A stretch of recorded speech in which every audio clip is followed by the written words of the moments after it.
لما جت هشيار هانم اللي هي ام الخديوي اسماعيل كانت عايزه تبني مدفن للاسره بتاعتها، فكرت تبني المدفن فين؟ فلقت هرم العماره اللي هو السلطان حسن. دايما الناس بتحكي وتتحكي عن عظمه وجمال السلطان حسن، وفي نفس الوش في نفس الحكايه قلعه محمد علي في وش قلعه صلاح الدين الايوبي، وعليها جامع محمد علي اللي هو ابو الاسره العلويه في وشنا. فقررت ان هي تبني هنا، بس قابلتها مشكله. كان في هنا ضريح او ضريحين مشهورين جدا، ضريح تاني بتاع واحد اسمه سيدي علي ابو شباك. اللي حصل ايه؟ هي ما حبتش ان هي تهدم الاضرحه دي، لان هي لو هدمتهم طبعا الناس كانوا هيقولوا شالت ضريحه الاولياء وفي نفس الوقت استغلت فكره وجود ولي وبيتعمل له مولد والناس بتيجي تزوره وكده، وقالت طب خلاص انا هبني في الحته دي وهنجاور الاولياء. دايما اسره محمد علي وغيرهم كانوا بيحبوا يجاوروا الاولياء، لما تدفن جنب حد من الاولياء الرحمات يعني هيشفعوا لي او كده. فهي فكرت وقالت خلاص يبقى احنا نعمل الضريح بتاعنا جنب الاولياء دول، وفعلا بدات تبني الجامع ده. ماتت قبل ما يكتمل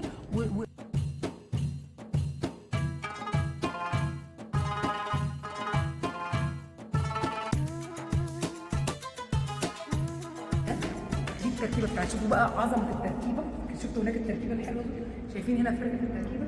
اسره محمد علي معظم التركيبات بتاعتهم كانوا بياخدوها من فكره الاهرام المجرده، عشان يقول لك ان احنا منتميين لمصر قوي، هم مش مصريين طبعا، بس عشان يؤكدوا انتمائهم لمصر فدايما هتلاقي تركيبه مدرجه شبه الهرم المدرج، عشان يقول لك انا ليه ايوه مصاطب، عشان يقول لك انا ليه انا مصري، انا زيكم وانا. فدي تركيبه رخاميه بتاعت هشيار هانم. هنلاحظ هنا بقى دخول الاشكال المذهبه وفن الباروك والروكوكو. ليه؟ لان هم كلهم متاثرين بالفنون الاوروبيه، هم معظمهم اتعلموا واتربوا بره وبيرجعوا تاني. فلما كانوا بيسافروا ايطاليا والنمسا وفرنسا كان اكتر حاجه هناك فن الباروك والروكوكو، فهنلاقي الحاجات متاثره. ادي البتاعه بتاعت هشيار هانم، وفوقيه التاج، شايفين فوق الشاهد ده الشاهد اهو، واسمها مكتوب على البيانات هنا بتاعت الشاهد اهي. فهي نايمه كده وشها كده يلا هنا. هقول لك حاجه، ده هشيار هانم، هي نايمه زي كده اهو، وشها هشيار او خشيار، خلاص وشها كده، فادي جسمها نايم في الاتجاه ده، ودي الشاهد دماغ هنا، فوقيه تاج عشان هي متجوزه، مش احنا قلنا اللي متجوزه بنحط لها تاج. طبعا التركيبه دي هي مش مدفونه هنا، هي مدفونه تحت الارض. ده مدفن الخديوي اسماعيل. لو جينا بصينا هنا ده اسمه خوارنق، احنا قدامنا ده عباره عن ايه؟ زي كانها باكيه من الفتحات، بس بيبقى معموله لطش عليه.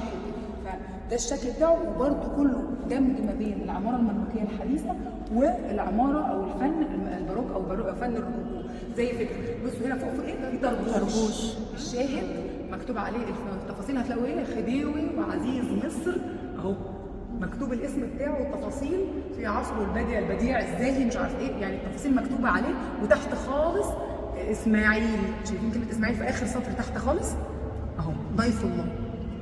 ده المقبره بتاعه الخديوي اسماعيل، او دي التركيبه بتاعه الخديوي اسماعيل. تعالوا نخش نشوف بقيه الاسره هناك.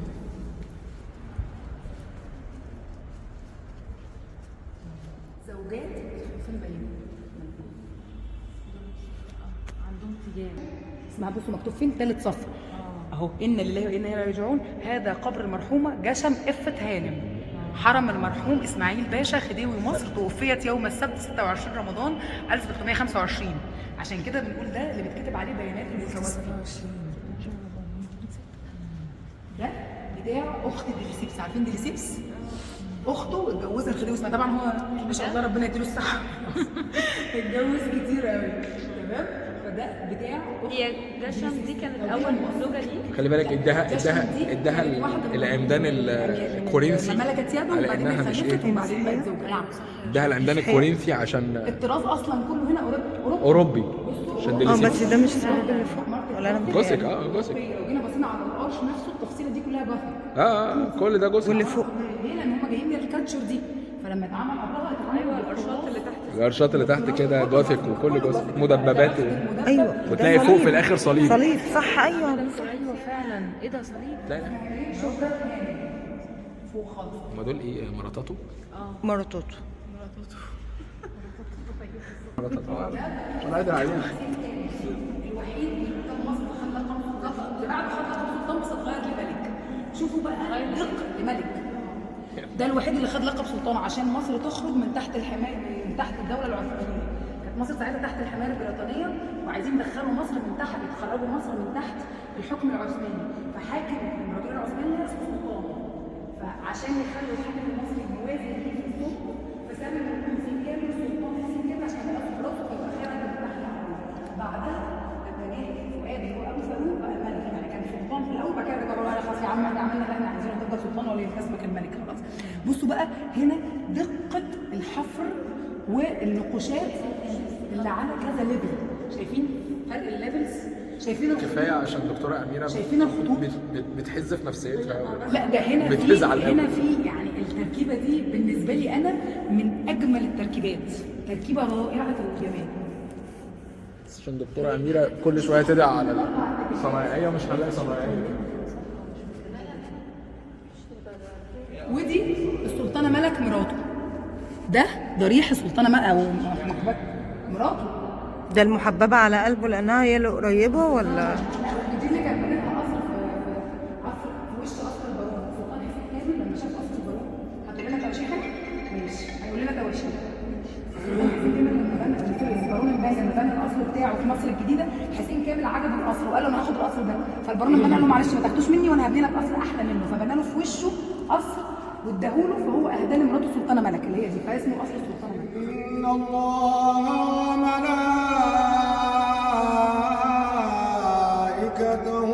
يصلون على النبي يا أيها الذين آمنوا صلوا عليه وسلموا تسليما. يا رب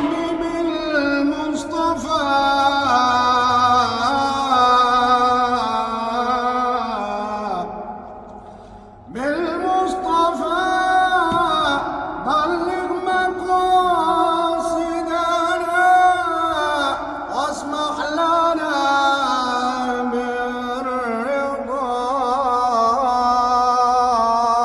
بالرضا، اسمح لنا بالرضا يا